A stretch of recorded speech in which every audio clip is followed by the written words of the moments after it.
Hello humans! Today I'm going to show you how I got this look, a traditional smoky eye with a pop of green on the lower lash line. I'm going to start off by moisturizing my face really well. I have dry skin, so this is a must for me. I also really enjoy giving myself a face massage while I do this to stimulate circulation and elasticity in my face. Next, I apply this sugar lip balm from Fresh Beauty to hydrate my lips, and I'm going to use the Skin Fetish Concealer from Pat McGrath to prime my eyelids. I apply it only to the top and blend it out with a concealer brush. Concealer as primer doesn't work for everyone, by the way, but as someone with not very oily eyelids, it works well enough for me. However, if you do have oily eyelids, I recommend using a primer more specific to you. Now, I'm filling in my eyebrows with the NYX Micro Brow Pencil in Ash Brown.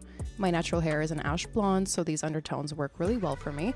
I think it makes my eyebrows look pretty natural, and I try to create natural strokes with the pencil and then brush out the harshness with the spoolie. Also helps to remove the glitter that apparently won't leave my face. Now I'm going to use a fluffy blending brush. This one's from Morphe and the shade Sculpture from the Natasha Denona Biba palette. And I'm going to blend that into my crease and underneath the brow bone, making sure it's very soft and subtle on my eyes. Then I'm going to use a smaller flat brush to add depth with this darker gray color Tor, and I'm adding the shade on my outer third of the lid, and using the fluffy blending brush from earlier, I'm going to soften and blend the color in. Being very careful not to overblend because then we lose the impact that this shade brings. I focus more on a triangular lifting shape, and then I blend out the harshness. Now for the most impact on this step, I'm going to use a thin angled brush to create a perfect liner using the black shade Spot from the same palette, and I'm going to apply it as close to my lash line as I can get. This palette works both wet and dry, so if you want to use this more as a liner and not a blendable shadow, you can spritz your brush with some setting spray or even with just water, but don't do this to all your eyeshadows because not all of them are formulated for this to work. Next, I'm going to use this NYX pencil liner in jet black, and with it freshly sharpened, I draw my inner corner liner and also fill in my tight line and my waterline. Then I'm going to use this gorgeous shimmery indigo from the Anastasia Beverly Hills Prism palette, and just using my finger, I'm tapping it onto the middle and inner third of my eyelid. Now this is the fun part where I use a small flat brush to pick up some of this gorgeous shimmery green from the Juvia's Place Zulu palette, and I'm popping that onto my lower lash line. I found this shadow to work better wet, so I spritzed my brush with some water to get that extra glowy pigment, and I think it came out really nice. I'm going to finish off these eyes by curling my lashes and adding some mascara. It doesn't really matter what mascara you use, as long as you like the brush and your product is not dried out. You can also optionally add fake lashes if that's your thing.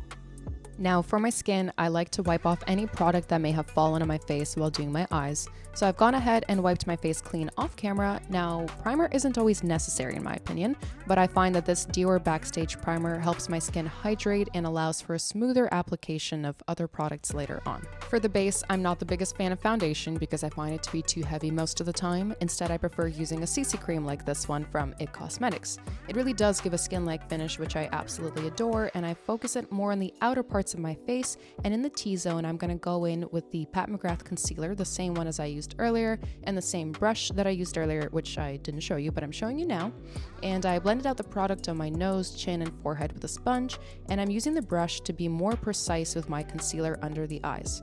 I prefer to keep product lightweight so I don't overdo it with the amount that I use. I can always add more later, but I can't take off any unnecessary layers without removing it all. For bronzer, I sometimes prefer to use a foundation shade that is a few shades darker. This tiny Dior one came as a free reward with a Sephora purchase, and it's honestly my favorite thing to use for sculpting my face.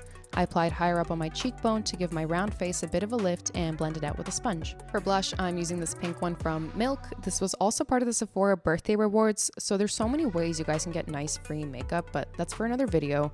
As you can see, I've blended out my blush with this beauty sponge, and now it's time to set the look. I'm using the translucent setting powder from Ben Nye and just setting my face with a light touch of this all over. You will never see me baking on this channel because there's so many other ways you can get the same result. I'm wrapping up this look with the lips using these lip liners from the Italian brand Masha. I'm just going for something very simple and neutral. I find that lip liners stay on the lips better than many lipsticks, so I will only use them a lot of the time.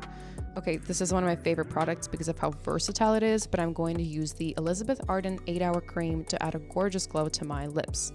And that is it, you guys. Thank you so much for watching. I hope you learned something from this video. If you did, give it a thumbs up and don't forget to subscribe.